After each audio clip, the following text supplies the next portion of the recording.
Imagine walking into a doctor's office in the 1960s, rural Kentucky, Appalachia. You're waiting for a checkup, maybe reading an old magazine. Suddenly, the door to the waiting room opens and in walks a couple. They look normal enough, normal clothes, normal height, but you look at their faces. Then you rub your eyes because you think your vision is glitching. Their skin isn't pink or brown or tan. It is blue. And I don't mean a pale, sickly, I'm cold blue. I mean the colour of an old bruise type blue. Almost like a Smurf, but 100% human. Now, if you saw this today, you'd assume it was a very committed cosplay, a bad reaction to colloidal silver, or a viral marketing stunt for a new movie. But this wasn't a stunt. This was a real life in a corner of America, so isolated, it felt like time had simply forgotten to visit. This isn't a ghost story or a UFO conspiracy. This is a story about biology and geography. It's a story about a medical mystery that was only solved because one doctor got obsessed with a rumour. Welcome back to the Curiosity Diary, and today we're unpacking one of the strangest genetic oddities in history, the Blue People of Troublesome Creek. Grab a drink, this one gets weird.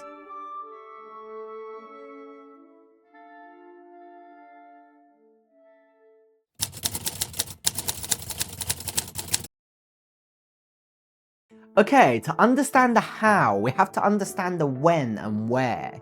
We need to go back, way back. Before the Civil War, before modern roads, we're going to the early 1800s in the hills of eastern Kentucky. Specifically, a place called Troublesome Creek. And the name? Yeah, that's foreshadowing. Pure foreshadowing. Enter our main character, Martin Fugate. Martin was a French orphan. We don't know much about his early life, but somehow around 1820, he ends up in the absolute middle of nowhere in Kentucky. Why? Maybe he wanted space, maybe he was just on the run, maybe he just really liked the mountains. We don't know. What we do know is that Martin Fugate had a secret, a literal genetic skeleton in his closet. Martin Fugate carried a very rare recessive gene. Now pause. Recessive gene, we all remember high school biology, right? Punnett squares. If you have a dominant gene for, say, brown eyes and a recessive gene for blue eyes, you're walking around with brown eyes. You only get the recessive trait if you get one copy of their gene from both parents. So, Martin arrives in Kentucky ready to start a new life. And he needs a wife. He meets a local woman named Elizabeth Smith. They fall in love, they decide to get married and start a family in this beautiful isolated valley. And here is where the universe decides to play its wild card. Here's the insane coincidence that launches this entire story. The odds of carrying this specific ultra rare gene that Martin had are incredibly low. It's like win the lottery low. But of all the women in the entire expanse of the Appalachian Mountains, Elizabeth Smith also carried the exact same rare gene. Think about that for a second. This immigrant from France moves to a secluded creek in the backwoods of Kentucky, and the person he falls in love with just happens to have the same 1 in a million genetic quirk. That's some cosmic level matchmaking. If that's not destiny, I don't know what is. So, Martin and Elizabeth start having kids. They had 7 of them, and 4 of those 7 children were born blue. Now imagine this from their perspective. They have a baby. The baby is healthy, crying, breathing. Everything seems normal, except it looks like it was painted with blueberries. There are no doctors, no libraries, just neighbours who whisper, and a Bible that might not have a category for this. Martin and Elizabeth, however, they seem to have taken it in stride. They raised their kids, they farmed their land. The blue kids were just the blue kids. They were healthy, and that's all that mattered. And here is where the story gets really interesting. Because of where they lived, the story was just beginning. It wasn't just a single family glitch, it was about to become a regional phenomenon.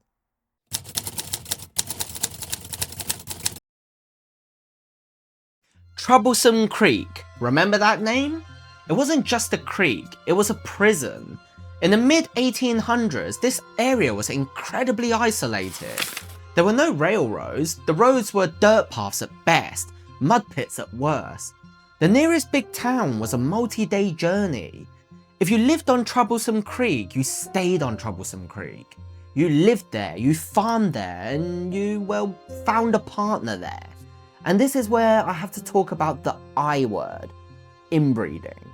Look, I'm not here to judge, this wasn't some weird cult thing. This was a direct result of geography and probability. If you can't travel, your dating pool is about as big as your bathtub. Your neighbours are your cousins are your neighbours. Eventually, the lines get blurry. When you live in that level of isolation, everyone eventually becomes related. So let's follow the maths. The 4 Blue Fugate children grew up. They married. Who did they marry? Neighbours, cousins, people already connected to the family. And what does that do? It keeps that one super rare recessive gene trapped in that one tiny valley. Instead of that gene being diluted in a massive human gene pool, it's being concentrated. It's a closed loop system. As the generations passed, the mid-1800s, the late 1800s, the early 1900s, more blue people started appearing. It's no longer just the immediate Fugate family, it's the neighbours who married in. The clan is expanding. They became known locally as the Blue Fugates. Now, you have to think about what this did to them psychologically. In rural Kentucky, reputation and belonging are everything. Being blue? That makes you different. That makes you other. And other is rarely a good thing in isolated communities. They were known, but they were not understood. This led to massive shame and secrecy. The Blue Fugates were notoriously recluse. If they did go into town, they'd try and keep their heads down. The kids were bullied at school, adults were stared at. Rumours spread that they were dangerous or cursed, or maybe just really, really weird. Think about that. Imagine your entire family having a trait that makes you look like an alien. You know you're healthy, but the rest of the world thinks you're cursed. The natural human response? Close the door, build a wall, avoid outsiders. And so, for nearly 100 years, this genetic mystery lived and died in the shadows of the Appalachian hills. A rumour, a curiosity, a "did you hear about that" story. Until the 1960s, that's when the outside world and medicine finally knocked on the door.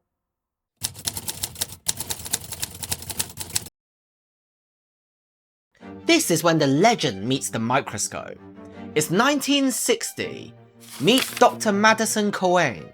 Madison Cawein was not a simple country doctor. He was a highly educated hematologist, a blood specialist who was running a clinic at the University of Kentucky. He was brilliant, and according to colleagues, he was, let's say, intense. He liked mysteries, he liked hard puzzles. Cawein heard the rumours. In medical circles, there were whispers. Have you ever heard about the blue people in Perry County? Most people dismissed it as local legend, but not Cawein. He was hooked. This was his white whale. He started driving down to the area. He would stop in stores, at gas stations, at clinics, and he'd ask the same question. Do you know any blue people? Can you imagine being a gas station attendant in 1961? Hey buddy, fill it up. Also, where are the Smurfs hiding? Unsurprisingly, his search was a massive flop. Remember what I said? The Fugates were recluse, they didn't talk to outsiders, and their neighbours were fiercely protective and close-mouthed. No one was giving up the blue people to some sharp-dressed doctor from the city. Cawein was frustrated. He'd spend days driving the back roads, getting nowhere. But then he met his secret weapon. Ruth Pendergrass was a nurse working at the local health department. Crucially, she was from the area. She was trusted. She had what Cawein didn't, local credibility. And she had actually seen them. She'd seen that blue couple walk into the clinic. Cawein convinced Ruth to help him. He needed her to be his liaison, his translator, his icebreaker. Together, they formed an unstoppable team, the obsessed hematologist and the connected local nurse. Their strategy changed. They stopped asking for blue people and started looking for connections. Ruth knew where to go. She knew who to talk to. They started visiting families, not demanding to see curiosities, but offering to help. And slowly, after weeks of delicate trust building, the door cracked open. They were eventually directed to a specific family, 2 siblings, Patrick and Rachel Ritchie. And there they were. Cawein later described it in medical journals. He didn't see freaks, he didn't see cursed people, he saw a profound medical puzzle. The first thing he did? The most simple medical test. He took their blood. Why were they blue? Cawein already had a theory. When the blood was drawn, he didn't even need a lab. The blood was not bright oxygenated red. It was a dark chocolate brown.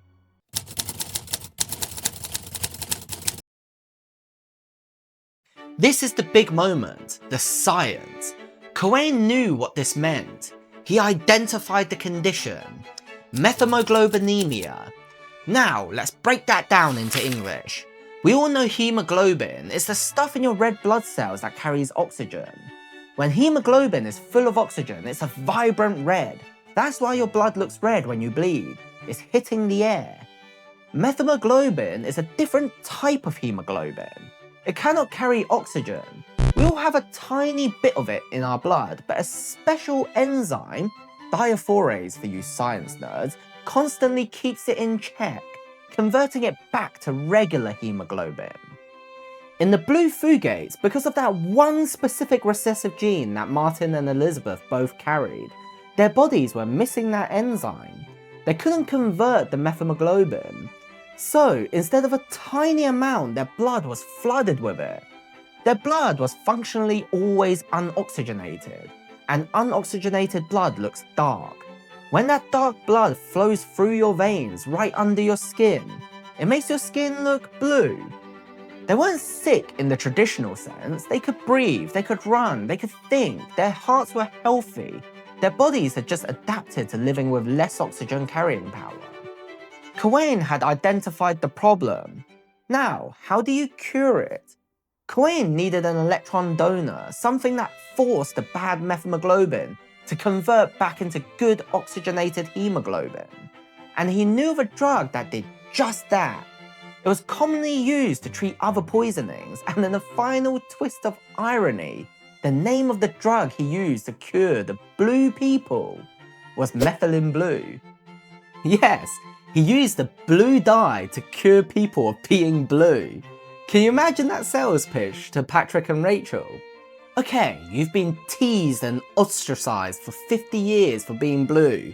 I have good news. I have a cure. I'm going to inject this blue paint into your veins. I would have said no. I absolutely would have said no. But Cawein was persuasive, and the Fugates were desperate to fit in. He convinced them to try, and the result, it was instant. It was a miracle. Cawein administered the injection to Patrick and Rachel. They waited. 15 minutes passed, 30 minutes passed, and then they watched it happen right before their eyes. The dark indigo tint began to recede. The colour was draining from their faces. Their fingertips, which had always been dark grey, turned pink. Their lips lost that purple hue. For the first time in their lives, they were normal. Cawein later said that when Patrick looked in the mirror, he was in shock. He lived his entire life in the shadows, and suddenly he looked like everyone else. He wasn't the other, he was just Patrick. The end of the story is, in a way, as gradual as the beginning. Cawein didn't just leave them, he gave them a simple daily dose of Methylene Blue tablets. As long as they took the pill, they stayed pink. When they ran out, the blue would start to return within a few days. It wasn't a cure, but it was a perfect manageable treatment. So the family took their pills, and as they did, something else happened. The 20th century finally arrived in Troublesome Creek. After World War II, modern roads were built. Rail lines connected the valleys, telephone lines and radios appeared. the prison walls of geography crumbled. Suddenly, the young Fugates didn't have to marry their cousins. They could move to the next county, they could move to Ohio, they could meet people who weren't related. That rare recessive gene, which had been trapped and concentrated for 150 years, was finally released into the massive diverse global gene pool. It was diluted. The blue trait all but vanished. The last blue Fugate family member, according to most records, was a boy named Benjamin Stacy, born around 1975, and even he was only born slightly blue. His colour faded completely within a few days of his birth as normal hemoglobin kicked in. He only had a faint blue tint to his nails when he got angry or cold. The story of the blue Fugates is a perfect storm. It's a story about the absolute chance of biology and the prison of geography, and the intense determination of one doctor. Thanks for diving into this with me. This has been the Curiosity Diary. If you like this story, hit the like and subscribe button, and I hope to see you again in the next one.